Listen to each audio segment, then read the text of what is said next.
Auf Wiedersehen.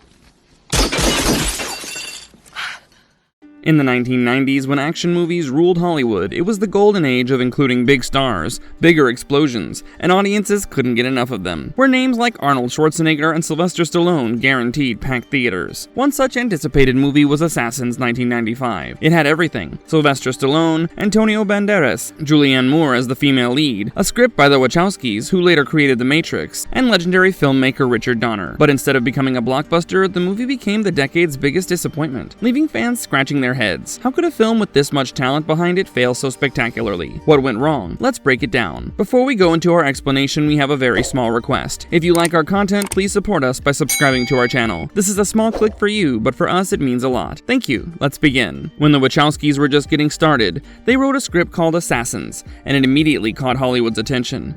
This was the mid-90s, when movies like Speed and True Lies were raising the bar for action. These movies weren't just about explosions, but ideas and exciting scenes that kept people hooked. And what set the Wachowski script apart was its ambition. In Assassins, you can see traces of the themes that would later define their work. Their fascination with philosophy and human nature wasn't typical for 90s action movies. Producer Joel Silver bought the script for $1 million, which was a shocking amount at the time, especially for two completely new writers who were trying to prove themselves. The story was built around an intense showdown between rival assassins, not the usual good versus evil setup. The Wachowskis even dreamed of casting someone like Sean Connery, who could bring charisma to such a conflicted character. Word spread fast, major stars wanted in, and Warner Bros. Locked the Wachowskis into a multi-script deal. Looking back, a lot of fans and critics say you can already see the DNA of The Matrix here. Without Assassins, there might never have been a clear path to The Matrix. The story behind Assassins didn't just stop with the script. It also had a wild casting journey. The Wachowskis had written the script with the lead Robert Rath played as an older and weary hitman facing off against a younger rival, Miguel Bain.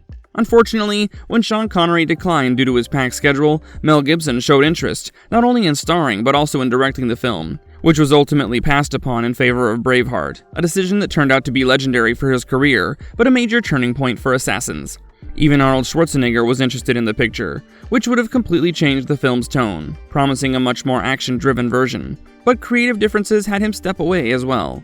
In the end, the role landed in the hands of Sylvester Stallone, pairing him against Antonio Banderas as the rival assassin. This casting shift gave the movie a different turn, more of a dramatic clash between two iconic stars than the quieter story the Wachowskis had first written.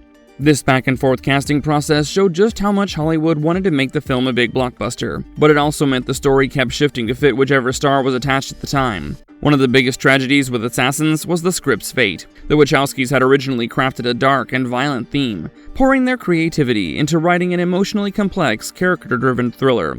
But when Hollywood studios and producers got involved, that vision didn't survive. Director Richard Donner, despite being celebrated for blockbusters like Lethal Weapon and Superman, where he balanced humor with intense action, was interested in keeping the Wachowskis' tone. The studio wanted something safer and more mainstream. So Brian Hedgeland was brought in to rewrite the script. The emotional themes and the suspenseful character were stripped away, and what remained was just a generic action film. The assassins became flat, the dialogues got simpler, and the story lost much of its originality. This script butchering, as many fans call it, is why the movie feels so uneven. You can almost immediately see that a once much-awaited story got buried under rewrites to please the box office. Donner wasn't a bad choice, he just wasn't the right fit for the script. The problems didn't stop with the script, the production was a mess too. Richard Donner wanted Stallone to flip his usual image and play the villain, which honestly could have been pretty cool, but Stallone and the studio shut that down, pushing him into the safer hero role instead. That decision left the movie torn between styles. Antonio Banderas was going all out wild, while Stallone kept it super restrained, and the clash just didn't work. By the time filming started, most of the originality had been watered down. Donner later admitted that giving in to all those changes was the film's biggest mistake. When Assassins hit theaters in '95, the studio expected a blockbuster after spending nearly $50 million. Instead, it flopped. It made about $83 million worldwide, but Hollywood math meant it needed closer to $125 million to break even. Opening weekend in the US was just $9 million, way below expectations. Bad word of mouth finished it off fast. Instead of being remembered as a standout action thriller, Assassins ended up known as one of the decade's biggest missed opportunities. Even though Assassins didn't work out the way people had hoped, it ended up playing a very important role in the Wachowskis' journey. The $1 million they earned from writing the film gave them not only financial freedom, but also credibility to work on their project, Bound, 1996. Unlike Assassins, Bound was a small, independent movie, made on a $4 million budget that worked as their audition for Hollywood, proving that the Wachowskis could really do well as both writers and filmmakers. The success of Bound caught the attention of major studios, and gave the Wachowskis the green light for the project they'd been dreaming about all along, The Matrix. When it hit theaters, it completely transformed action and sci-fi, with its groundbreaking visual effects, deep philosophical ideas, and unforgettable fight sequences. In the process, it turned the Wachowskis into two of the most innovative filmmakers in the world. It's almost ironic that the failure of Assassins, a movie that didn't quite click with audiences, became the very reason the Wachowskis had the chance to make one of the greatest and most influential films in cinema history. Over the years, Assassins has found a curious audience. Despite the harsh reviews back in 1995 and having a 16% critic score from Rotten Tomatoes, which is very low, interestingly, audiences on IMDb have rated it much higher, giving it a 6.3 out of 10. That gap shows how differently critics and regular viewers judged it. Some movie fans have started to look back at it with a fresh perspective, not because it's an underrated masterpiece, but because it shows glimpses of what the movie could have been if it had been handled differently.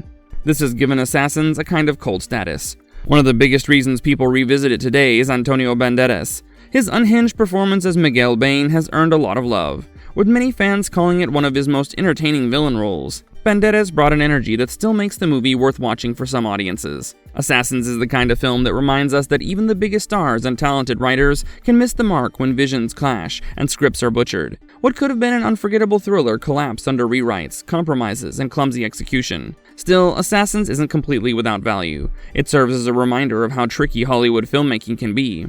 More importantly, it stands as an early milestone in the Wachowskis' career, a small but meaningful step on their path to creating classics like The Matrix. In its own way, Assassins captures the spirit of 90s Hollywood, so while it may be remembered as a failure, it's also a fascinating one. And if you enjoyed this breakdown, make sure to hit the like button and subscribe for more deep dives into Hollywood's biggest hits and misses. If you liked our content, don't forget to leave a like and subscribe to us if you haven't already. Have a good one and be safe. Thanks, everyone.